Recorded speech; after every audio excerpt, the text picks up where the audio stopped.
నాకు లేదు. అంటే పొలిటికల్గా ఆయన మీద ఎలాంటి ఒపీనియన్ లేకుండా వ్యూహం అని పొలిటికల్ డిఫరెంట్ అండి. అది నేను అదే చెప్తున్నా. పొలిటికల్ అనేది మీరు 2 ఆస్పెక్ట్స్ ఉన్నాయి. పార్టీని నడపటం అదేంటి అనేది, గవర్నమెంట్ గా మీరు ప్రజలకు ఏం చేస్తున్నారు అనేది 2. అవును, నాకు పార్టీ గురించి తెలియదు, గవర్నమెంట్ గురించి కూడా తెలియదు. ఓకే, వ్యక్తులుగా మాత్రం తెలుసు. ఇప్పుడు సినిమా, ఇప్పుడు నేను సినిమా డైరెక్టర్, మీరు డైరెక్టర్ కాదు. మీరు కలిసినప్పుడు మీరు ఏదో ఒపీనియన్ ఉంటుంది కదా నా మీద. ఖచ్చితంగా ఉంటుంది. నా సినిమా కొన్ని మీకు నచ్చచ్చు, కొన్ని నచ్చకపోవచ్చు, లేకపోతే ఇది అనుకోవచ్చు, అది అనుకోవచ్చు. అది నా వర్క్. అది on a personal level it is different. Professionally what I'm doing is different. అది నేను చెప్పేది. ఓకే, సో మీరు అన్న ఆ అంటే వ్యక్తులుగానే మీకు వాళ్ళు తెలుసు అన్నప్పుడు, సో అదే వ్యక్తి వైఎస్ జగన్ నుంచి వాళ్ళ మదర్ విజయమ్మ గారు కానీ, అలాగే సిస్టర్ షర్మిల గారు కానీ దూరం జరగటానికి తను వచ్చి ఇక్కడికి వచ్చి ఇక్కడ తెలంగాణలో పార్టీ పెట్టరు, సొంతంగా పార్టీ పెట్టడాన్ని, దాన్ని ఎప్పుడు మీరు పరిగణలోకి తీసుకోలేదు? ఎన్ని సినిమాలు ఉన్నాయి, ఎన్ని ఉన్నాయి మీరు చెప్పిన టాపిక్స్. అంటే నేను మీరు ఆ రోజు అడిగినప్పుడు నేను మీకు అదే ప్రశ్న వేశాను. ఈ క్యారెక్టర్లు ఉంటాయి, విజయమ్మ ఎలా చూపిస్తున్నారు అంటే ఎంతవరకు చూపించాలో అంతవరకు చూపించాలి. అంతే, కరెక్ట్. అదే, ఎందుకంటే మనకి ఇప్పుడు ఒక 2 పార్ట్లు కలిపి 4 గంటలు అనుకున్నా కూడా, మీరు ఒక 15 ఏళ్ళ సినిమా, 15 ఏళ్ళు జరిగిన జీవితంలో ఎన్నో ఇన్సిడెంట్లు ఉంటాయి, ఏదో కారణాలు ఉంటాయి, అవన్నీ మీరు చూపించలేరు. అవును. సో నేను ఏ కాన్సెప్ట్ ఎంచుకున్నానో దానికి ఉంటుంది. అవును, అసలు ఆ పాత్రలు అంతవరకు డిజైన్ చేసుకోవడం కానీ, సో మీరు అనుకున్నటువంటి ఏ పాత్రలను అయితే డిజైన్ చేశారు, ఏ క్యారెక్టర్స్ని, దానికి తగ్గట్టుగా ఈ క్యాస్టింగ్ విషయంలో కరెక్ట్గా అన్ని కుదిరి అనుకుంటున్నారా? ఇంకా బెటర్ ఛాయిస్లు ఏమన్నా? నేను బిలీవ్ చేసేది రియలిస్టిక్ ఫిల్మ్స్లో ఎప్పుడు నిజం లైఫ్ క్యారెక్టర్స్కి సాధ్యమైన దగ్గరలో ఉండాలనేది నేను బిలీవ్ చేస్తాను. అన్ని సినిమాలు అది నేను చేసింది. అది వీరప్పన్ అవ్వచ్చు, లేకపోతే ఏదైనా అవ్వచ్చు.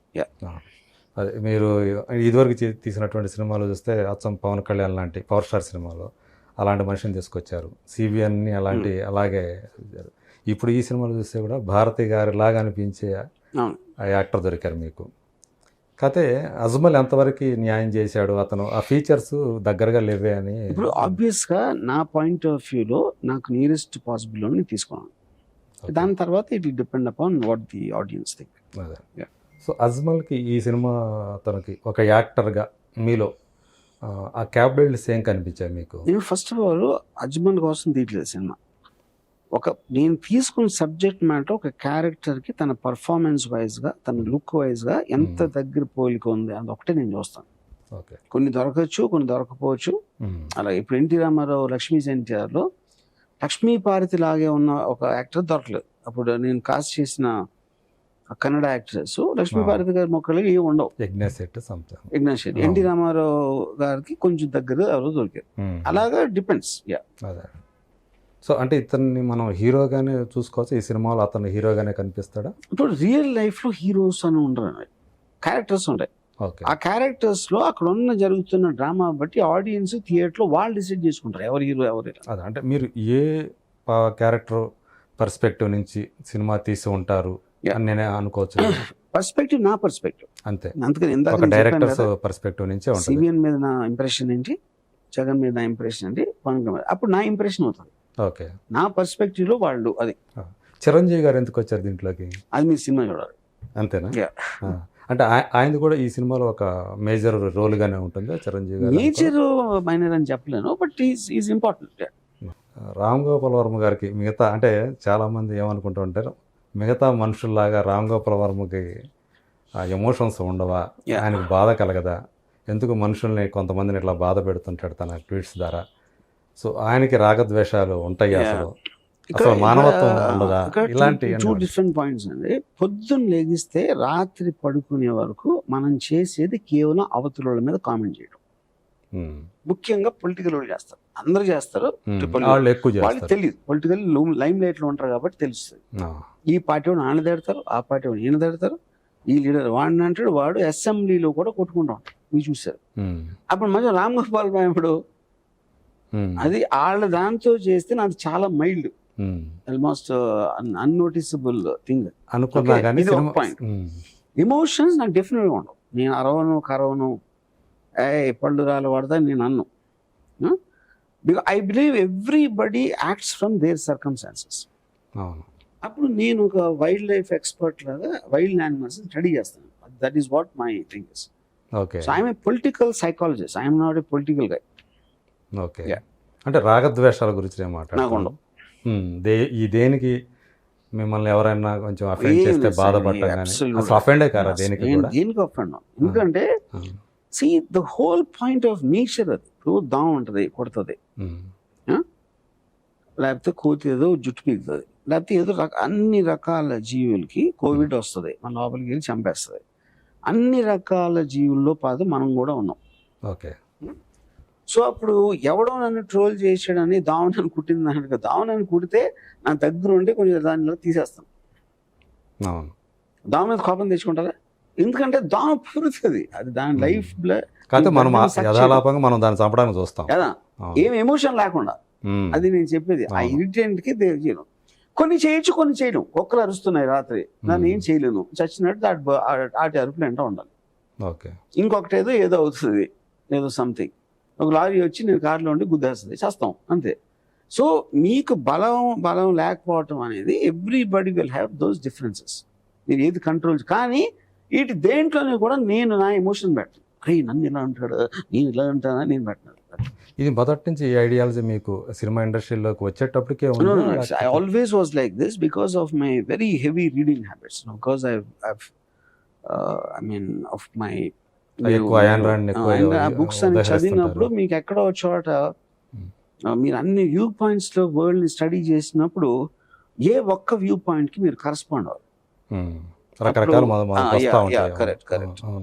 ఏది తీసుకోవాలి ఏది తీసుకోకూడదు అనే దాంట్లో కూడా మనం జంజాటం పడుతుంది. టైమింగ్ ఇప్పుడు మనుషులు మన ఎమోషన్స్ అని ఎలా ఉంటాయంటే, ఒక చిరత పులి ఒక జంక్ వెనకాల వెళ్ళింది అనుకోండి, పరిగెడతాం, అరే పాపం మనం జాలేస్తూ ఉంటుంది జంక్ మీద, అది వెళ్ళి చంపేస్తుంది, అరే అని అనుకుంటాం. కొంతసేపటికి హైనాస్ వచ్చి చిరతపుల్ని తరిమేస్తే మళ్ళీ చిరతపుల్ని జాలేస్తుంది. అవును, అంత వేరియేషన్ ఉంటుంది మన ఎమోషన్స్ కి, కన్సిస్టెన్సీ అని ఉండదు. ఓన్లీ థింగ్ దేనికి ఉంటుంది అంటే లాజిక్ ఉంటుంది, రేషనాలిటీ ఉంటుంది. సో నేను నా లైఫ్, నేను బతికే విధానం అంతా రేషనాలిటీ మీద బతుకుతాను. ఓకే సో అంటే మిగతా వాళ్ళ మీద అంటే మీ ప్రభావం కొంతమంది పడుతుంది, అండ్ మీకున్నంత ఐడియాలజీ వాళ్ళకు ఉండదు, దాన్ని ఎలా తీసుకోవాలి ఏంటి అనేది వాళ్ళకి తెలియదు. కానీ మీరు ఇలా చేస్తున్నారు కాబట్టి మిమ్మల్ని చూస్తే మీ ఫాలోవర్స్ కూడా చాలా సోషల్ మీడియాలో ఎక్కువ, వాళ్ళకి సగం నాలెడ్జ్ తోటి మిమ్మల్ని ఫాలో అయ్యి, సో ఆయన ఆర్జీవి గారు ఇలా వాళ్ళు చేసే బిగ్గెస్ట్ తప్పు ఏంటంటే, ఫస్ట్ ఆఫ్ ఆల్ ఫాలో అవ్వటం అనేది తప్పు ఎవరినైనా సరే. ఇప్పుడు నేను నా యంగర్ డేస్ లో Karl Marx manifesto and Das Kapital ఒక పర్టికులర్ టైమ్ లో I believe that Ayn Rand opposite philosophy ఉంది, నీషే. ఇప్పుడు ఏంటి ఇంతమంది చదివినప్పుడు ఈ వ్యూ పాయింట్స్ అన్ని వచ్చినప్పుడు వాళ్ళలోంచి మీకున్న పరిస్థితిలో, మీకున్న ఆలోచనలో, మీకున్న ఐక్యూ లెవెల్లో, మీకున్న అంబిషన్ కి అన్వయించుకొని మీరు మీ ఓన్ ఫిలాసఫీ తీసుకోవాలి. అది నేను చేసింది. ఎవరిని ఫాలో అవ్వలేదు, వాళ్ళ నుంచి తీసుకున్నా, అక్కడ కొంచెం ఇక్కడ కొంచెం అని ఒక బాటిల్ వేసి దాని మసాలా మిక్స్ చేశాను. That is what I call Ramaism. అప్పుడు రామయిజం ఫాలో అవుతానంటే అది it is defeating the whole purpose only.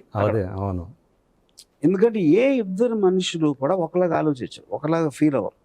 వాళ్ళు పుట్టిన వాతావరణం, వాళ్ళు పెరిగిన పరిస్థితులు, వాళ్ళు ఏం పుస్తకాలు చదివారు, వాళ్ళు ఎలాంటి మనుషులు తోటి ఇంటరాక్ట్ చేశారు, ఇవన్నీ కలిపి మీకు ఒక పర్సనాలిటీ తయారవుతుంది. అప్పుడు మీరు ఒకరిని ఫాలో అవుతే ఏంటి అంటే, నాకు అనేది వ్యక్తిత్వం లేదు అందుకని నేను ఫాలో అవుతున్నానంట. ఓకే సో వాళ్ళకి మేకలకి ఏమి తేడా ఉండదు.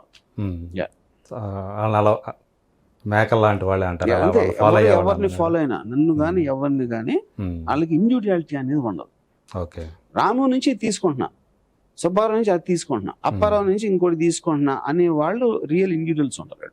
ఓకే సో ఇప్పుడు అంటే మీ మీద ఎన్ని చేసినా కానీ, ఆ ఫాలోవర్స్ని పక్కన పెట్టినా కానీ, మీ శిష్యులు కానీ ఎవరు కూడా మిమ్మల్ని సినిమాల పరంగా మీరు తీసుకునే ఏదైతే సినిమాటిక్ లిబర్టీస్ తీసుకొని మీరు అన్నీ చేస్తూ ఉంటారో, ఆ సినిమాలు అలాంటి తీయకపోయినా కానీ మీ మీద వాళ్ళనివ్వరు వాళ్ళు.